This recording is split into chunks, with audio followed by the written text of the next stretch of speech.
ever get this feeling? Like there's more to life than, what we see, some kind of force shaving things. Mm. Today we're diving deep into that very idea. William Walker Atkinson's 1912 book, Mind Power, The Secret of Mental Magic. But this isn't just some dusty old Right. book, right? This is about unlocking the potential of your mind. Absolutely. So Atkinson, he claims mind power. It pervades all space. It's like immanent in all things and manifests in infinite forms.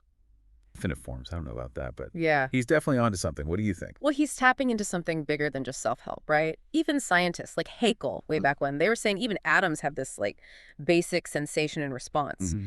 But what Atkinson does, he zeroes in on the intelligence of it all. This isn't some random energy, but something connected to us, our desires, our will. You know that part about animal magnetism that really got me? Snakes hypnotizing birds, Right. charmers influencing animals from miles away. Right. It's like movie stuff. But then he connects it to humans. Makes you wonder, right? Are we all just, I don't know, puppets to these forces? Maybe not puppets, but think about it. That friend, everyone knows one, who can walk into a room, they just own it. Charisma. Or ever been to a concert, a game, you get swept up in the energy of the crowd. That's the kind of mind power Atkinson's talking about. It's everywhere. Okay, but then he goes into these black magicians, people using this mind power for selfish reasons. That part honestly made me a little... Yeah, I can see that. Are we talking dark arts here? Not quite. Atkinson saw mind power like electricity. It's neutral. You can power a city or, make a weapon. The point is responsibility. Understanding this power means using it ethically. Okay, that makes sense. Powerful tool, but any tool can be misused. Yeah. Right. So let's get practical. How do WE actually tap into this mind power? Is everyone capable, or are some people born with it? Atkinson, he believed it starts with desire. Not just wishing, but cultivating this burning, intense desire for what you want. So more than just a birthday candle wish then? Exactly. Desire's the fuel, but willpower, that's the engine. You got to take that desire, focus it with intention. Like you wouldn't just floor the gas pedal in your car, right? Hoping for the best. Right. You use the steering wheel to actually go somewhere. Willpower, that's the steering wheel for your mind. So harnessing that energy, focusing it, Atkinson calls this building a mental matrix. Now, this is where things get interesting to me. He's talking about visualization, but it's more than daydreaming. It's creating a crystal clear picture in your mind of what you want, experiencing it with all your senses as if it's already real. Give me an example. How would someone use this mental matrix in real life? Let's say you're up for a promotion. Instead of just hoping, you use the mental matrix. Picture yourself walking into your boss's office. You're confident, prepared.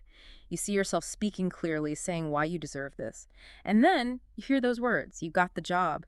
You feel that excitement, the feeling of accomplishment, as if it already happened. So you're programming your mind for success. This idea of aligning your thoughts, feelings with your goals is that the law of attraction everyone's talking about. Atkinson might not have called it that, but it's the same principle. We're constantly giving off energy, right? And that energy attracts similar energy back. So control our mental state. We influence our reality. It's not quite think it and it will come, but you're on the right track. We are active participants in shaping our reality. This is blowing my mind. But it's not just success, right? Atkinson talks about using this for healing, too. Big time. He dedicates a lot of his book to mental healing. Your physical body, he believed, it's a mirror of your thoughts. Wait, so change your thoughts, you change your physical... Hold on.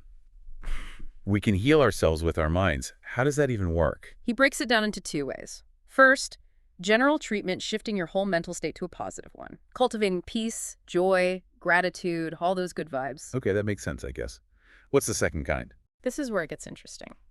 Local treatment. Directing focused energy to a specific part of the body that needs healing. So instead of overall well-being, you're zeroing in. Exactly. Say you have a sore knee. Local treatment, you focus your mind on that knee. Visualize it being healed, healthy cells regenerating. You're basically giving your body instructions on a subconscious level. Whoa, that's wild. Atkinson talks about these mentative currents, these unseen energies flowing from our minds. He's not too scientific about it, but he suggests these are the same forces in animal magnetism, charisma, all that. Fascinating, isn't it? Like, we're all radiating energy, and that energy has a very real impact on us and the world around us. It's like we all have these force fields around us, right? Yeah. Affecting each other, being affected. And the wild part is, Atkinson thought we could learn to actually control that energy. Okay, now that's where I'm like, hold on a minute. This is getting a bit out there. We can't even see this energy, can we? How do you control what you can't measure? See, that's Atkinson way ahead of his time. Think about it. Today we have neuroscience, neuroplasticity, all that. Our brains can change, adapt. Visualization, it's like creating pathways in your brain, getting it ready for success. So even if we can't see these mentative currents, our thoughts, DO, have a real impact. We're learning that now. Exactly. And that's where willpower comes in for Atkinson.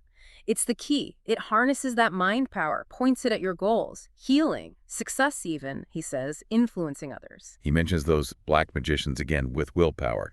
This time it's about mental self-defense. Sounds strange, but think about it today. Ads, social media, we're bombarded with messages trying to influence us. That mental self-defense, like building up resistance, right? Yeah. So you're not so easily swayed. Like building up an immunity, so to speak, Yeah. to all that negative stuff out there. So how do we do that? How do you become less susceptible? Atkinson, he was big on knowing yourself, your values, what you believe in. Strong foundation, harder to knock you down, right? The more you know who you are, the less others can tell you who to be. Makes sense. Yeah. He also talks about specific techniques, doesn't he? Like affirmations and so Oh, on. absolutely. Affirmations, he loved them. Like reprogramming your mind. You repeat positive statements, what you want to believe, and it's like you're replacing the old limiting beliefs. Replanting the garden of your mind, right? Instead of tomatoes, it's confidence, success. Exactly. And just like a garden, you got to tend to it. Consistent effort, weed out those negative thoughts. Okay, I'm seeing the connection now. Desire's the fuel, willpower's the engine, and those affirmations, that's us making sure the soil is good, ready to grow those desires. You got it. And a gardener, they have different tools, right? Same for mind power. Atkinson's got a whole toolkit. So visualization, affirmations, willpower. What else is in this mental toolkit? Emotions. We got to master those. Remember, for him, thoughts and emotions, they directly affect reality. So not just thinking positive, but feeling it too. Exactly. Aligning everything. Thoughts, feelings, actions. You wouldn't plant a garden in the shade, right? You want sunlight. Positive emotions, that's the sunlight for your mind. Love that analogy. Yeah. But let's be real, life's not always sunshine and rainbows. Bad stuff happens, we feel it. What did Atkinson say about that? He knew negative emotions, they're part of life. But he said, we have more control than we think. Two things. First, figure out what thoughts, what beliefs are causing those bad feelings and challenge them. Second, do things that bring out positive emotions. Gratitude, joy, all that. So we got to be like emotional gatekeepers of our minds. You got it. We decide which emotions we feed, we let grow. Not about denying the negative, but acknowledging it, learning, and then choosing to focus on the good stuff. This is less self-help, more like mental martial arts. We're training our minds to be strong, resilient. I like it. Right. And like any good martial artist, gotta know your opponent. Remember those black magicians? Oh, yeah. Understanding how people misuse this power, that's part of protecting yourself. So strengthen ourselves, but also know how to deflect the bad stuff coming from others. Exactly. Atkinson even had mental exercises for this. Like, if you feel someone manipulating you, you'd repeat in your mind, I deny the power of your magnetism, I scatter it. A mental force field. I have to say, some of this is out there, but the more we talk, the more I'm seeing connections to what we know now about psychology, how people work, maybe not black magic, but manipulation, persuasion, it's real. Right. Atkinson was just using the language of his time, but he got it.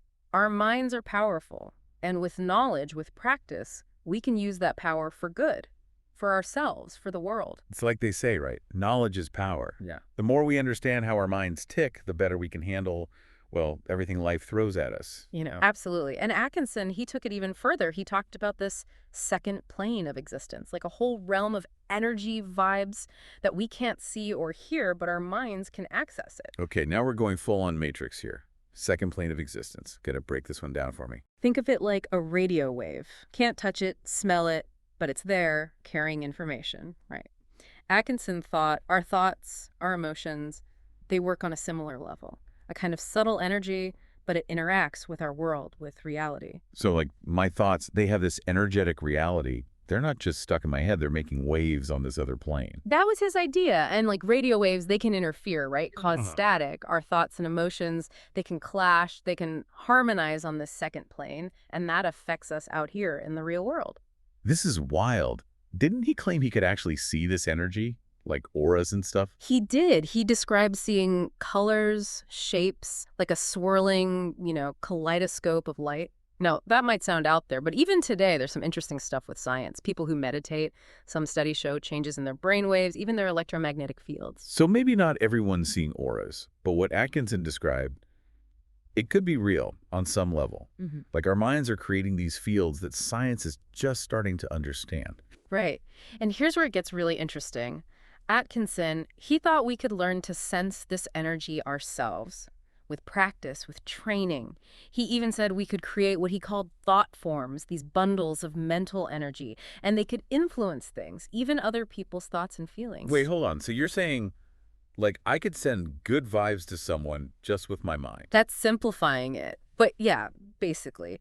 By focusing our thoughts, our emotions, we can project this energy out there, affects our environment, the people we interact with. Okay, that's kind of amazing, but also a little creepy if you think about it. Yeah. What if we're not careful with this power? Exactly. Knowledge comes with responsibility, right? Atkinson, he knew that. He said this power, it's got to be used for good, healing, helping others, not for manipulating or hurting anyone. So we're all walking around with these superpowers in our heads, and it's up to us to use them the right way. That's a great way to put it. Atkinson's message, it's about empowerment. We're not just victims of circumstance, we can create our own reality. What a deep dive this has been. Atkinson wrote this stuff over 100 years ago, but it's crazy how relevant it still feels. He was ahead of his time, that's for sure. And yeah, some of it is out there, but it makes you think, doesn't it? About the power of our minds, what we're truly capable of. It really does. If there's one thing I'm taking from all this, it's a sense of, like, wow, anything's possible. If Atkinson's right, we're capable of way more than we realize. And we're probably just scratching the surface. Something to think about. Thanks for joining us on this incredible exploration of mind power. My pleasure. Until next time, keep those minds open, keep asking questions, and never underestimate what your own mind can do.